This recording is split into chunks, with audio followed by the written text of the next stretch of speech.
Welcome, people of the World Wide Web. So it's the weekend and it is movie review time, as we always do. So yes, this is kind of a bit of a landmark-ish for me. So this is the 50th movie, so 50th movie I've seen this year at the cinema. Obviously, if you go back to the video guide, I think there's only like 46 or 45 or something like that videos in there. I've seen stuff like The Crow, the original. It was done 30th anniversary. I saw Interstellar, Demolition Man. A few older movies have been playing at my cinema, and I've gone to see them. And if it's an old movie, I don't do a review here. That's why the videos don't show 50, but this was my 50th view. And as you can see, what a movie to choose. The Crow remake, not remake, rehash, whatever they want to do. So anybody who does or doesn't know, yes, this is a new, I would say, interpretation of The Crow. Whether it was based off the comic books, it does take elements here or there. This is an hour and 51 minutes long. And I'll get more into it. So anybody who doesn't know, has seen the trailer or doesn't get the premise or understand the premise of The Crow, is essentially you have this couple, Eric and Shelley. They are both killed, and basically Eric is brought back by this kind of understanding that when a soul is going across to wherever, that if it has an unresolved issue, that the Crow can bring it back to the real world to kind of get vengeance or settle the score. There's a lot of twists and turns in this movie. As I said, it's an hour and 51 minutes long. There is nothing after the credits. As soon as the movie ends, the credits come up, you can go. Yeah, I'm not going to go whether I liked it or not at the end, because I'm going to have to split it up, because this is my favourite movie, or the original is my favourite movie. I'm going to kind of review it from two kind of mindsets. But otherwise, we'll stick the spoiler warning up. And I will tell you all about the story and ins and outs. So yes, so this story starts a little bit of, you have the kind of broad scene, and you have this explanation of like a crow will carry a soul. You have this young lad, and there is a horse stuck in barbed wire, and they are trying to get this horse out while you have all these crows on this roof, and it's all a bit like not really sure what is going on. Obviously, we can assume that the young lad is Eric, and it is kind of confirmed that later on. Then you have this goes to Shelley, and you find out that her friend Marion is played by Laura Bin. She is in trouble. There's some sort of video that the two have some connection in, that people are after her. Someone has sent her the video, and she has forwarded it to Shelley. And as she turns up at his flat and basically says, there's some sort of person or group or something that, if this gets out, they could be in trouble and everything like this. She comes into her flat, and then basically she is kidnapped. Shelley is on the phone at this time, hears this, and she also runs out, grabs a bag, grabs the stuff, and as she's leaving her apartment, someone starts following her. So she bumps into some police. Unfortunately, she has a load of drugs in a bag, and then she is taken to a rehab facility, a very posh, very fancy looking rehab facility. This is where we then meet the character of Eric. The reason why we know the relations to the young lad is that the young lad cut his hands on the barbed wire, and Eric, as a 20-30 year adult, has the same sort of marking. So we can only assume that this is a link. He's very closed off, you see, doesn't really talk to anyone, but Shelley seems to take a fancy to him. And then over a few scenes, they have some interactions. This is where you get a little bit more about Eric. You see that he writes kind of lyrics and draws, but you don't see him doing that. There's just bits on his walls and something like that. And when they toss his room within the facility, then you have you assume Shelley's mum turning up with a group of people that have basically been looking for them. You also found out in between this that the friend Marion, she goes to see Danny Houston's character. So this is the big bad guy. So Vincent Rowe, this is the evil bad guy of this story, so to speak. And when Marion gets there, Vincent wants to know what's happened, and then he whispers something, and this is a new character. He kind of has some demonic possession, that when he whispers his stuff, he can possess somebody's body and make them do something what they want. Well, he doesn't possess them, he kind of controls them and stuff. And this is like, oh, there's a demonic part of it. I thought that was quite interesting. Marion kills herself, stabs herself in the neck. So that's what you kind of, but he's then kind of searching for the rest of the people, because you assume he's on this video and you don't kind of really get to see it until that video, until later on. But anyway, Eric sees these people because there's a notification they're coming for Shelley. They escape.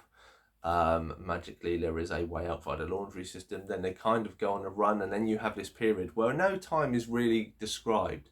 You know, they're from a like kind of rehab clinic and stuff. You think they'd be wanted by the police or something, but they manage to kind of do what they want, and there's a period where they're kind of connecting and kind of becoming a couple and falling in love. The time frame isn't really clear, so you don't really know. As they're meeting with friends and something like for this, and then they go out, and then this character Dom approaches Shelley and says that, you know, the video's out, Marion's dead, you need to be careful. When they go back to Eric's, unfortunately they are then found by some of the henchmen, and then they're both suffocated and killed. When they die, they both wake up in what is a pool of water. Shelley is sinking to the bottom. Eric tries to help her, he doesn't. He manages to swim to the top, and then he is in some sort of kind of lake with a dog, and he sees a dog run off towards this bloke, who we then find out is a character called Kronos, played by Sami Boujali, if I pronounce that right. And then basically he gets the monologue of, you know, the crow dies, blah blah blah blah, this can help you. Then he pushes him into the water, as we see, and then he is returned to planet Earth from wherever this limbo place he has been in. This is when Eric wakes up where he was kind of killed. There is no Shelley, no body, nothing shows sign that, so that I find that very strange. But then a cop turns up, a cop obviously wanting to look into stuff. He notices Eric's there, they have a fight. Eric kills him without getting his intestines split open and shot. Him putting them back in, he then heals, but still with a lot of pain. He then kind of tries to figure out what the hell is going on. As he's walking to this bridge, he sees Shelley jumping off, he jumps off, and then he magically wakes up back in this limbo. And it seems that the character of Kronos kind of says, you know, look, I'm giving you kind of power to go back, and you've done it wrong. But, and then he kind of is, as long as you have this like forever love for this person, you know, you will be able to go. That is when that wavers, is when you'll then come back to where he is, or to this limbo land. So then Eric is again sent back to the world of the living, and this is where he then starts to try and figure out what's going on. He visits Shelley's mum. Shelley's mum elaborates a little bit on what is going on with these people, because she was at the or the rehab clinic. And it's then kind of him trying to find his way. He struggles a little bit and then goes back to Kronos for the second time. It's then when Kronos says, look, you are wavering, because in between this, he's seen in the actual video, and you don't really get to see much, but you see him get possessed by Vincent. Shelley gets possessed by Vincent in the video, and she stabs somebody, and that's the whole video that people are trying to hide. Obviously, because he sees this, he wavers her love, and that's why he's brought back. He then makes the noble sacrifice that he will sacrifice his soul for hers, because where she's going is like hell. This is where Vincent sends people. He's some sort of kind of vessel or disciple of hell, and his job is to bring innocent people to hell, and that's why he does his whispering thing. That's the bad guy, and then we know kind of Eric is the good guy, but obviously once he makes this noble sacrifice, he's kind of, Kronos shares his blood, and it kind of makes him bleed and repair, but he kind of then doesn't feel the pain as much. And that's where the story goes. Then he goes on this big rampage, as we've seen in the fights of leading up to a bad guy fight, and then him kind of having redemption. He kind of brings the bad guy to this world. He's then kind of sacrificed by these snakes. Then Eric is basically left there, and Shelley is brought back to life where she was kind of suffocated in the very beginning. Paramedics recover her, and the paramedic that is a human version of Kronos, or look at a person looks like him, and basically like, you survived, Eric's dead. And then Eric says basically, Shelley will live on, and our love will live on through her. The end. Quite a long experience I've gone into it. So what did I think about this? And this is where I'm going to go. So this review is going to be done as 2 bits. So first off, as a movie, I'm giving this 4.5 out of 10. It's probably the lowest ranking I've been. Like, they come up with the story of these two being a couple. Now, because of the time limit and how they meet and stuff like this, you don't really get a sense of how long they've been together. It's almost kind of portrayed as kind of a fling. So I don't know if their love would actually be, or it would be kind of the love lust that you have first in a relationship before, when it's been a few months and you actually know you love that person. Them, her having done this troubled thing doesn't seem to trouble her too much until it's kind of brought up. She's very good at kind of hiding that thing, and I mean, to be honest, she is played. So Shelley is played by FKA Twigs, and obviously Eric's played by Bill Skarsgård. I weren't really a big fan of Shelley, in all fairness. I just didn't like the actress. I didn't like how stuff was, how she portrays stuff. That's just my personal opinion. Eric, I like Bill Skarsgård. I just don't necessarily think this was the best for him. The two of them are okay. It's you kind of sitting there, as I say, this 4.5. It's kind of worth a watch if you're interested in it. That's about as far as it goes for this story. The bad guy, Danny Houston, didn't like him at all. He kind of comes across as like a posh businessman.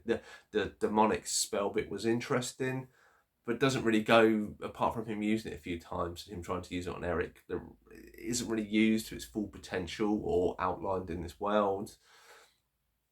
You know, the whole story, you know, there's a lot of, you know, they're on the run and they're trying to, you know, but then they're not hiding because they're kind of enjoying themselves. They both have their own flats and stuff like that. So I'm like, well, how do you get out of this rehab facility, and when have you got this place, and where have you got this money from, and where have you been working, and all this stuff. And then they've got these friends that you see, like this montage of them partying at like this kind of beach stuff, and they're at this person's house.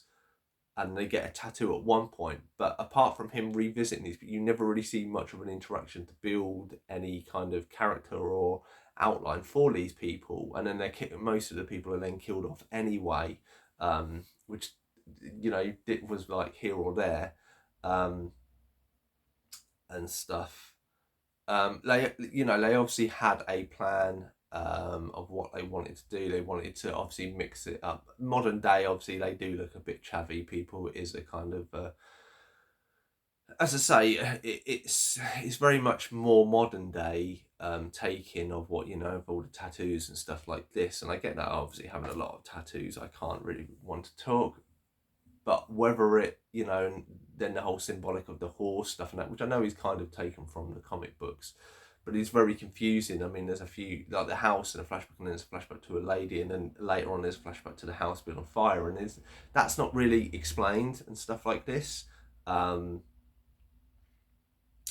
that's why I say it's 4.5. It's just like they've kind of taken this story, but they've tried to take some ideas, but it just really is. It's not very coherent. The acting and actresses mostly across the board aren't very good.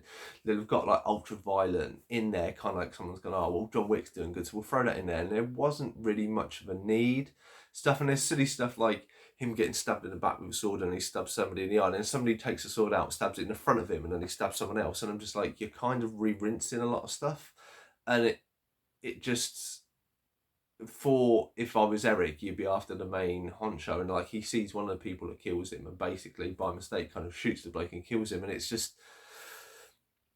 just didn't come across that great. Like Savio Bioja, who says the whole when cry thing, it was literally like he's going, and when a person dies and there's trouble and they're taken to the world, and there's like no heart or substance behind a lot of this. Most of the cast are mainly unknown. I say, except for Bill Skarsgård and Danny Houston, I didn't really know anyone else.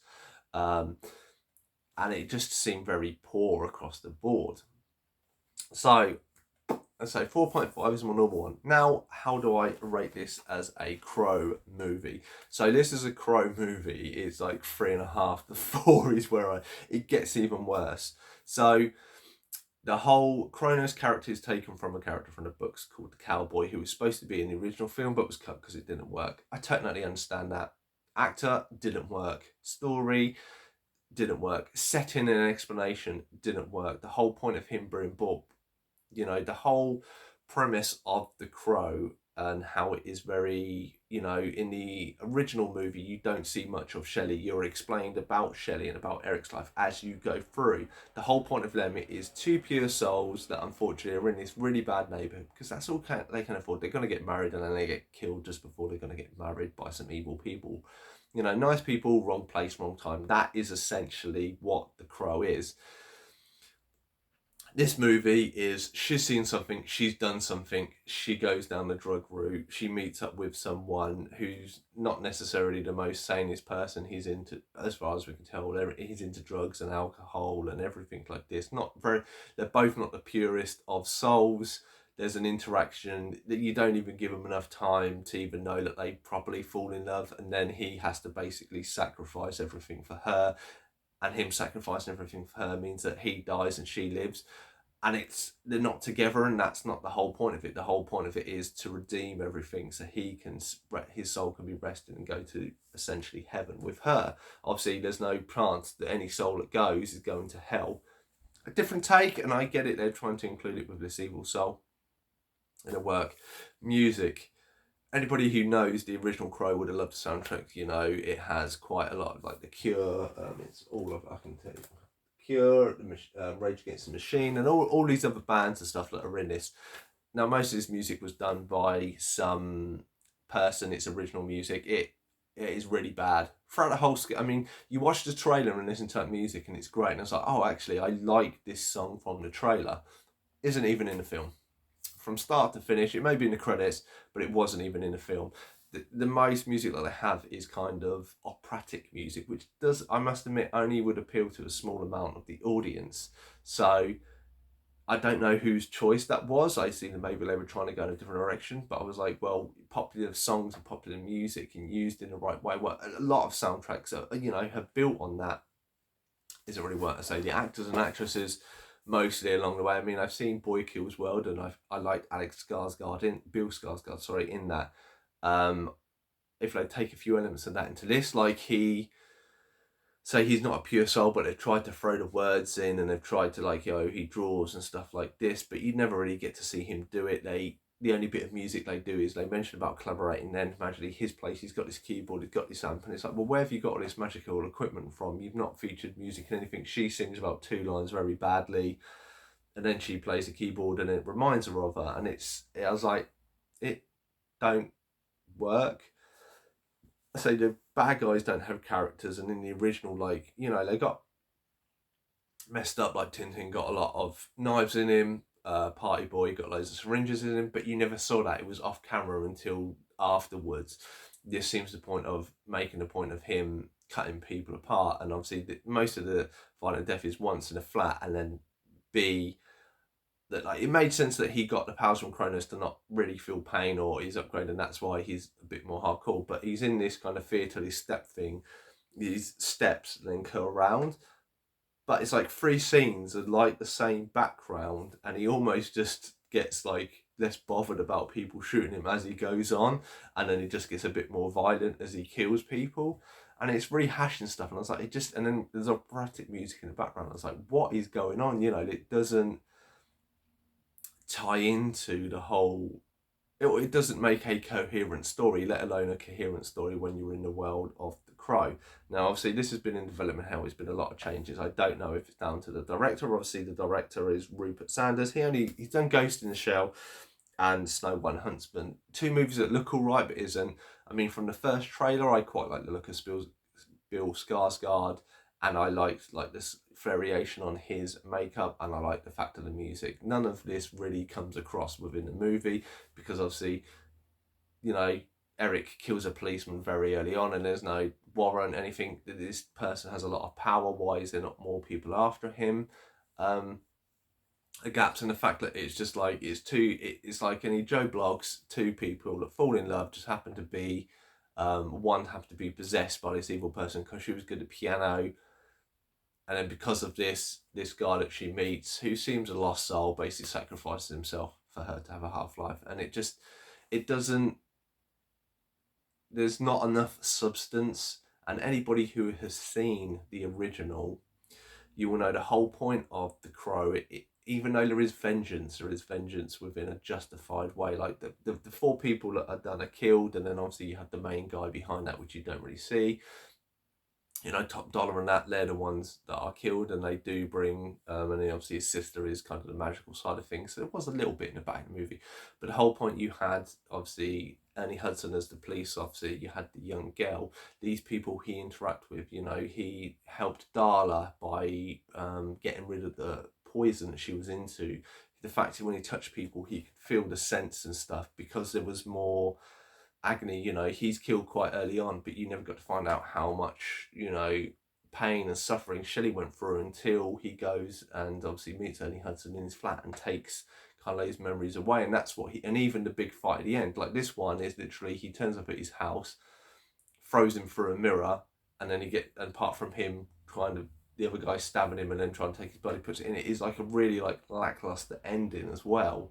To even the fact that he never gets onto another, you know, he never gets to be reunited with Shelley. He gets you know, and it's just, you know, the whole point of The Crow is, you know, this pure, at the end of the day, you know, they're nice people, bad thing happens.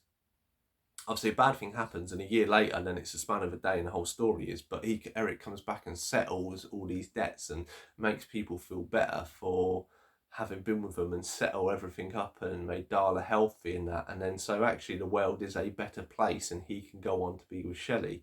Whereas this one, I mean, the story's really rounded. When Shelley wakes up, potentially the bad guy could still be there, because it never really explains that, how he's, you know, blipped out of you know, existence maybe. And it's just, you know, in all fairness, if you took the names Shelley and Eric, because they're not even got last names, if you took the names out, this could have been a story in the world of A Crow. You probably wouldn't have got as much hate, and probably more people would have seen it. Is it a good movie in the grand scheme of things? It is by far, as I say, 3.5 to 4, maybe, and that's probably me being fortunate. If I find, do like the look of the steelbook that's come out, I'm not going to pay 35 quid to come out. I don't want to even pay 15 or 10 quid for this out. If I see this on clearance, if I see this on a bargain, I may pick it up and give it a rewatch. And the main thing of having that is, A, I always like to give movies a second chance, but B, I want to see the behind the scenes, to see the mindset of why stuff was done. I don't think probably James O'Barr was very much part of this whole new movie. And I think it's people's understanding, if they'd kept the more pure kind of logical, you know, pure souls and something, and them actually properly being in love and saying that thing, and then obviously her being possessed, you know, if that had happened near the end, or you know, near her death, and Eric had seen that, and realised he had possessed it, and it was kind of, he was coming back to get this guy, and this guy was more scarier like, and a more scary person with more scary minions, would have made a far better story. But that has been my review of The Crow 2024. What are your views and thoughts? Have you seen this movie? Let me know down below. Otherwise, like, comment, and subscribe. Do all those things you want to do, and I shall see you in the next one.